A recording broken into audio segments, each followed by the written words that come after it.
Hello and welcome back to day 18 of our Lenten Paeans, and we are still here in All Saints Church in Eyke, a wonderful place. Just looking at all the stained glass at the other end is just inspiring. So we continue on in the Gospel of Matthew chapter 7, verses 15 through 20. And depending on which version of the Bible you look at, it'll either be titled True and False Prophets or A Tree and Its Fruit. So let's read these verses. Beware of false prophets who come to you in sheep's clothing, but inwardly are ravenous wolves. You will know them by their fruits. Are grapes gathered from thorns, or figs from thistles? In the same way, every good tree bears good fruit, but the bad tree bears bad fruit. A good tree cannot bear bad fruit, nor a bad tree bear good fruit. Every tree that does not bear good fruit is cut down and thrown into the fire. Thus you will know them by their fruits. I know Jesus is talking to people, but he throws in things which must make some people stop dead in their tracks. Like, every tree that does not bear good fruit is cut down and thrown into the fire. And some people must have got worried at that stage. But throughout this, in my mind, he's also trying to teach the people that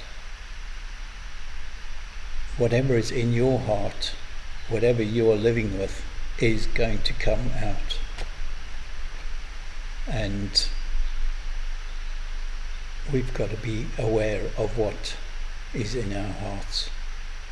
As Christians, we should be the salt and light, as was described earlier in the previous chapter. But sometimes it is hard to stand up for what is right when there's so much going on in the world, and we can just look at the Middle East and think, what on earth is going through their minds that they are fighting for something like that.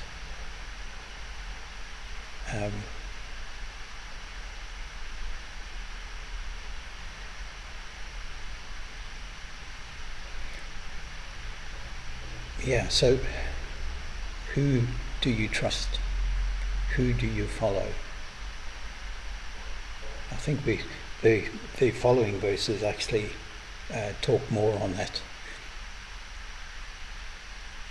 But Jesus is standing up in front of people, trying to open up the truth. And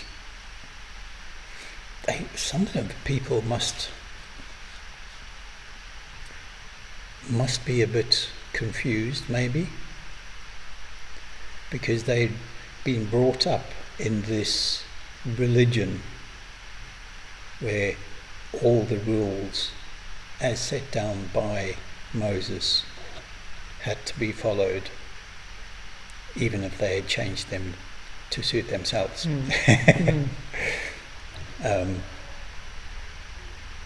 And now Jesus is warning them against some of the people that they are following. Yes, I mean, it's an astounding statement in some ways, or statements that Jesus is making, because I think the people who he's referring to, who undoubtedly would have been there listening, yes, must have clearly not been very pleased, and Jesus would have known that he was opening himself up to huge danger and criticism, because it's all very, very pointed. And I think two things for me about these few verses are, one, I just like I like the fact that so much of the scriptures are as relevant today as they were then, in terms of what they're saying. But the other thing that strikes me is this is really difficult for me as an individual, as a Christian. What happens when, as I do, the bad fruit appears as opposed to the good fruit? Yes. Yeah. You can't say it wasn't me if you're holding it. No, that's right. So I think I'd like to think that I'm not a false prophet or a ravenous wolf, but I'm not always sure that I'm a good tree bearing good fruit. Certainly need some pruning. Yeah. And what also strikes me is, even though we are like that, even though we have these bad thoughts, bad deeds in our lives, God still loves us. Yes, he wants us to change back, to do the right stuff, but he still loves us. I know as a parent, I have never not loved my children. I may not always tell them that I love them, and I may not do the right things, but that love has never changed, and I know that the Father loves me even more than that. And that still blows my mind.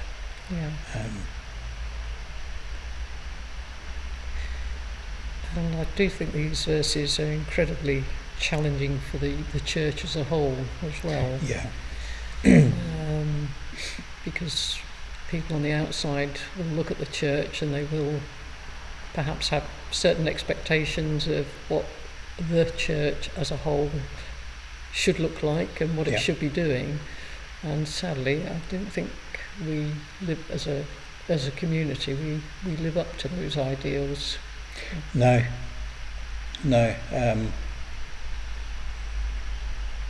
It's easy to point a finger when you see someone else doing something wrong,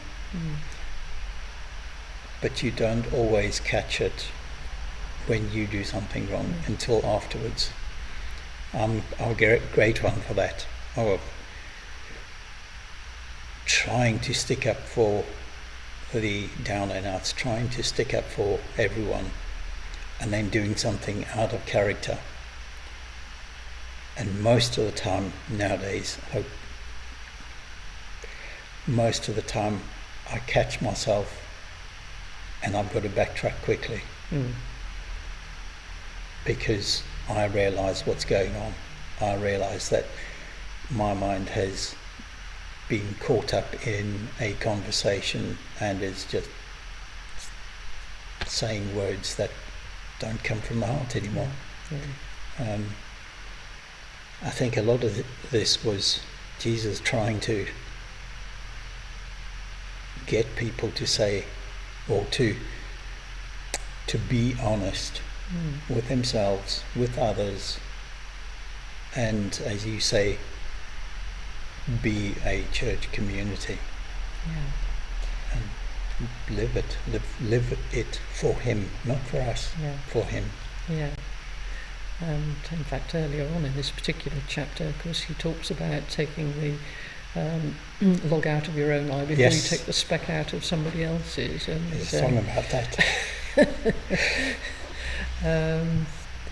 But of course, it's so easy to ignore ourselves, and but sort of hang on to this idea of we should be bearing good fruit, and we are here. We should be setting an example. I mean, how else are we going to sort of spread the good news if our lives don't reflect, what following Jesus means? Yes. Yeah. So there you go. Thank you once again, Gillian, for joining us, and thank you for joining us online, and we'll see you soon on the next one. God bless. We hope and pray these sessions will give you something positive to see and look forward to, something you may wish to share with others. Please do.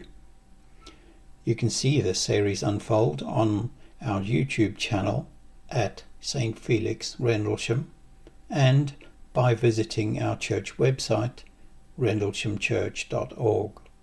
Should you wish to contact us, please do so by email on info@rendleshamchurch.org. God bless, and we'll see you in the next video.